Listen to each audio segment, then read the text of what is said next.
حضرت عبداللہ ابن مسعود رضی اللہ عنہ فرماتے ہیں کہ رسول اللہ صلی اللہ علیہ وسلم سے وسوسے کے بارے میں پوچھا گیا کہ دل میں کفر و شرک اور فسق و فجور کے جو وسوسے آتے ہیں ان کا کیا حکم ہے؟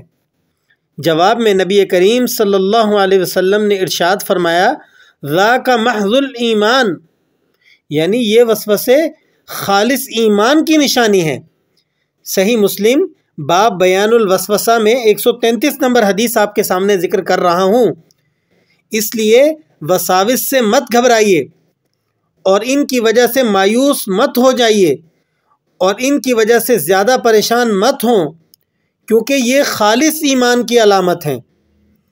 ایک صحابی نبی کریم صلی اللہ علیہ وسلم سے پوچھتے ہیں کہ یا رسول اللہ صلی اللہ علیہ وسلم، بعض اوقات ہمارے دل میں ایسے وسوسے اور خیالات آتے ہیں کہ ان خیالات کو زبان پر لانے کے مقابلے میں ہمیں جل کر کوئلہ ہو جانا زیادہ محبوب ہے، یعنی ان خیالات کو زبان سے ظاہر کرنا آگ میں جل جانے سے زیادہ برا لگتا ہے۔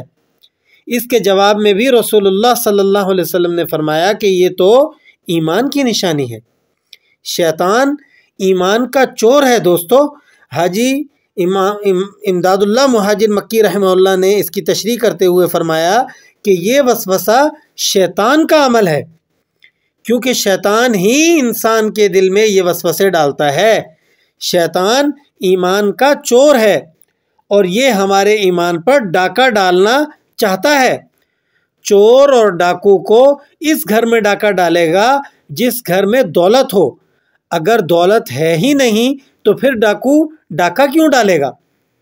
لہذا شیطان جو ہمارے دل میں وسوسے ڈال رہا ہے اور دل میں داخل ہو رہا ہے، یہ اس بات کی نشانی ہے کہ ہمارے دل میں الحمدللہ ایمان کی دولت موجود ہے، اور اگر یہ ایمان کی دولت نہ ہوتی تو یہ ڈاکو اس گھر میں کبھی داخل نہ ہوتا۔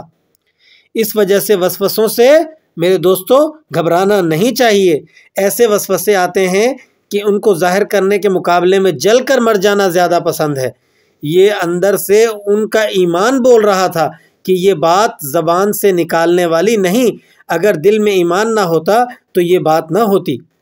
اس لیے حضور اقدس صلی اللہ علیہ وسلم نے فرمایا کہ یہ تو عین ایمان کی علامت ہے، وساوس پر گرفت نہیں ہوگی۔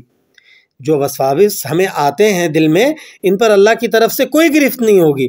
ایک حدیث میں ہے رسول اللہ صلی اللہ علیہ وسلم نے فرمایا اللہ تعالیٰ نے میری امت کے دلوں میں جو وسوسے پیدا ہوتے ہیں اس سے درگزر فرما دیا ہے، سبحان اللہ، اور ان کو معاف فرما دیا ہے۔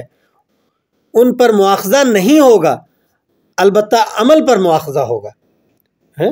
دل میں جو برا خیال آ گیا اس پر کوئی مواخذہ نہیں ہے، کوئی اس پر پکڑ نہیں، لیکن اس برے خیال پر عمل کر لینے پر پھر مواخذہ ہوگا، پھر پکڑ ہوگی، پھر جو ہے ہم سے باز پرس کی جائے گی، پھر پوچھا جائے گا کہ بھائی عمل کیوں کیا؟ تو مواخذہ میرے دوستو جب بھی ہوا، دنیا میں ہوا یا آخرت میں ہوا، عمل پر ہوگا۔ کبھی بھی وسوسہ آنے پر، دل میں خیال آ جانے پر